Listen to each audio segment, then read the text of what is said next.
After you produce a podcast episode, focus on consistency. The release of your first podcast episode is a heavy lift, and your team probably feels a huge sense of accomplishment once it's available on Apple or your favorite app, but it's not enough to get through post-production one time.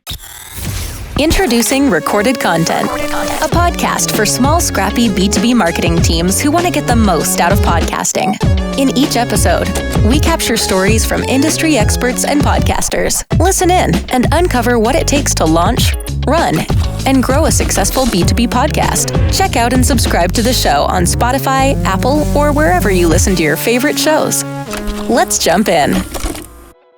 Hey, this is Justin Brown. I'm the co-founder of Motion and your host for this episode of Recorded Content. Recorded Content is brought to you by Motion, a done-for-you podcast agency for small, scrappy B2B tech marketers. B2B marketers on small, scrappy teams have to wear a lot of different hats. And in order to get the best information, I know that you rely on a combination of Google, communities, and your peers. But when it comes to producing a new podcast for your own company, a lot of marketers find it difficult to find a reliable source. You search Google, you'll find a ton of resources for independent podcasters or hobbyists. If you reach out to your peers, you're going to find that companies are still trying to figure out the best approach to launching a business podcast. So if you're looking at producing a podcast for your company, what's the best step-by-step process available? How can you get to that first episode and reach your target audience?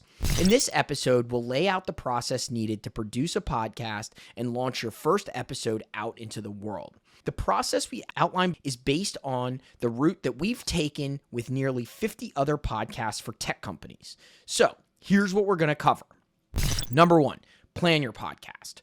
What will it be about and who's going to be involved? Number two, record your podcast with the right equipment and tools that are needed for good video and audio quality. Number three, edit your podcast. How do I remove any mistakes or awkward pauses, construct a story, and add intros and outros and music? Number four, publish your podcast. Where will you store your episodes so people can listen? And number five, promote your podcast. How do I get the podcast distributed to my audience? So let's start with number one, plan your podcast. Before you produce a podcast, it's important to take some time to plan out the show. And it's way more involved than just designing your cover art. What kind of topics are you going to cover? Who will be your podcast target audience? Who's going to be involved in the production? These are all important questions to answer before you start hitting the record button. Once you have a clear vision for the podcast, it's going to be much easier to produce a high-quality show that people will enjoy watching or listening to. So what's involved when planning a podcast? We start a podcast for a technology company. We, at Motion, create what we call our strategic action plan. Some might call this a creative brief or a podcast strategy. Either way, it's a document that outlines all the core components to your company's show. A strategic action plan includes the following: the podcast theme statement, your ideal listener, your guest profile, your podcast host, your podcast format, your episode structure, and then your visual framework, your cover art, video storyboards, and finally, your post-production workflow. For more details on what to include in your company's podcast strategy, check out Start a Podcast, a winning strategy for your company's show, on our blog. Now, we're going to move to number two. Record your podcast. A podcast is a great way to share your thoughts and ideas with the world. But if your audio or video quality stinks, then your audience won't stick around very long. When it comes to producing a podcast, you'll likely have a blend of solo podcast episodes and episodes that interview guests.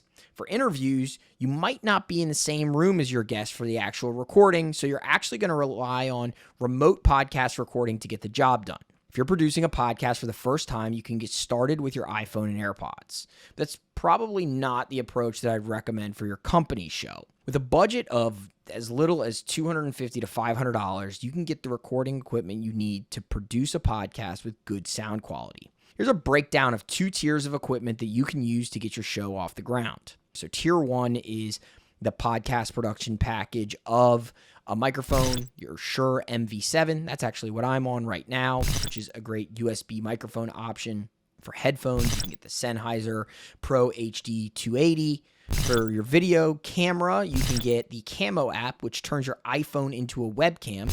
And in case you didn't know, your iPhone is actually incredibly high quality. Couldn't recommend the Camo app higher, or the Elgato face cam or webcam. And then optional accessories are a pop filter, a microphone boom arm, etc. If you want to kind of go one tier above that, or tier 2, you can do the microphone, the Shure SM7B headphones, the Beyerdynamic DT770 Pro headphones. For your video camera, you could do something like the Sony A6400 plus the Elgato Cam Link. That's something similar to what I'm on right now.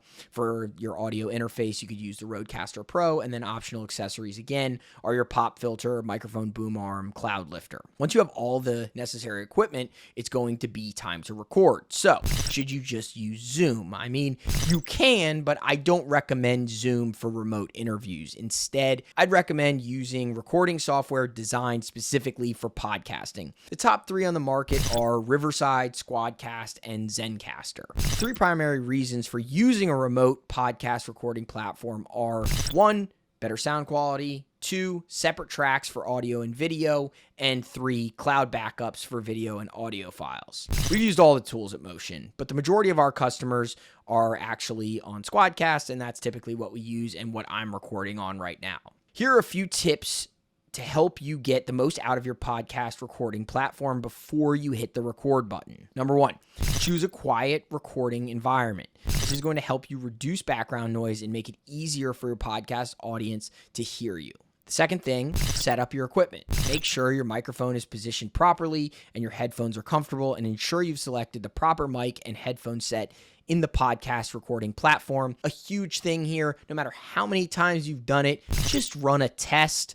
There's a test button in all of these platforms, and then you'll be able to hear back what you're going to sound like, what you're going to look like. I do it every time before I go to hit record. Number 3, test your audio levels. Like I said, before you start recording, it's important to test your audio levels to ensure that you're not too quiet or too loud, that you don't come off hot. Most of the platforms do provide that green room that I mentioned, so you can test your equipment before hitting that record button. Number 4, confirm the setup of other podcast guests. So once you're ready, it's going to be important to make sure that each participant in the session has their appropriate equipment in place and that they sound natural. Before you begin recording, confirm everyone else looks and sounds good. If you're looking for a complete checklist of items so that you can make sure to get a high quality recording, again, check out our blog. This blog post is going to be our pre-flight checklist. We call it the no-fail method for remote podcast recording sessions. And that, again, can be found at motionagency.io/blog. Moving on to number 3 here, editing your podcast. The level of complexity involved with your podcast editing process can vary quite a bit. For many podcasts, producers don't cut much of the dialogue at all. In other instances, you're going to find a podcast production process where the entire conversation is reconstructed and built out into a completely new narrative. So when you first start a podcast, how much audio editing is right for your podcast production process? When you produce a podcast for your company, I don't recommend starting out with a highly edited show. Here's the approach I recommend as a good starting point. You'll need audio editing software to get this done, by the way. Okay, first, remove any mistakes or obvious awkward pauses in the podcast interviews. For this podcast itself, me recording directly to camera, my team and myself are going to have to remove quite a few. So, it happens. Remove any filler words that are used too often, like, or I am a sucker for using the word like, and I think about it all the time and try not to. Number 3, remove any background noise in each audio file. Use a noise reduction filter with your audio editing software. Number 4, adjust levels of all podcast participants to ensure that there's consistent audio quality across the board.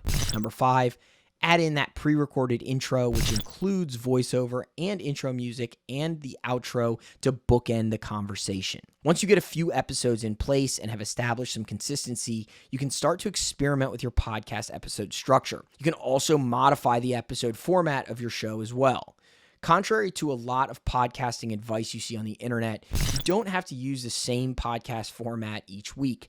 I've gone back and forth from recording solo episodes to interviewing guests to interviewing my business partner. There's really a lot that you can do, but if you start off simple, it's going to help you a lot. Okay, moving to point 4 here, publish your podcast. Now that you've recorded and edited your first episode, it's time to publish your podcast so people can start listening. But before they can do that, or before you can do that, you need to select a podcast hosting platform. A podcast host is a service that stores your audio files and enables you to distribute them by creating an RSS feed to popular podcast directories like Apple Podcasts, Stitcher, and Spotify. There are a lot of great podcast hosting platforms out there. To be honest, most of them are going to be just fine. But the two that we recommend the most often at Motion are Buzzsprout and Castos. We use Buzzsprout for the majority of our customer shows and usually only recommend Castos if your company plans to provide a private podcast, a show that's accessible only to approved subscribers. Both podcast hosting services offer monthly plans starting under $30 a month. Moving on to number 5, promote your podcast. Congrats. You prepared and recorded and edited your episode. But now that you've created it, how do you get people to listen to it or to watch it? There are a number of ways to promote your podcast and get the word out. When you produce a podcast for your company, we recommend a 3-phased approach to distribution. Number 1, repurpose and break down. This involves the development of a variety of assets to share across different marketing channels. In this phase, your marketing team focuses on the development of audio, video, and written content. Number 2, distribute. In this phase, you focus on your company's primary distribution channels. This includes your company's social channels, website, and podcast platforms like Apple Podcasts, Google Podcasts, and Spotify, and whatever. Number 3, enrich. During this phase, your team starts to bolster other marketing content with assets created from your podcast episode. You embed video podcast snippets in blog posts, include your podcast episodes in your emails, and even use the material in outbound activities to attract new listeners. By taking this approach with your own podcast, you can start to build a very intimate relationship with your audience and attract potential listeners. After you produce a podcast episode, focus on consistency. The release of your first podcast episode is a heavy lift, and your team probably feels a huge sense of accomplishment once it's available on Apple or your favorite app. But it's not enough to get through post-production one time. It's not enough to just start a podcast. The hard part of podcasting is consistency. A successful podcast requires more from your team. You have to get a consistent publishing schedule in place. If you release new episodes on a regular basis and can constantly refine your approach, you'll find it much easier to attract new listeners and retain your existing audience. That's it for today. Thanks for listening to another episode of Recorded Content, and we'll see you next time.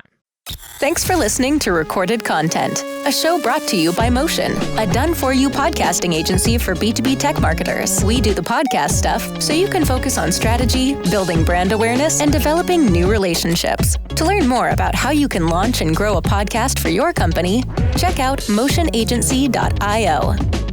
Thanks for listening to Recorded Content.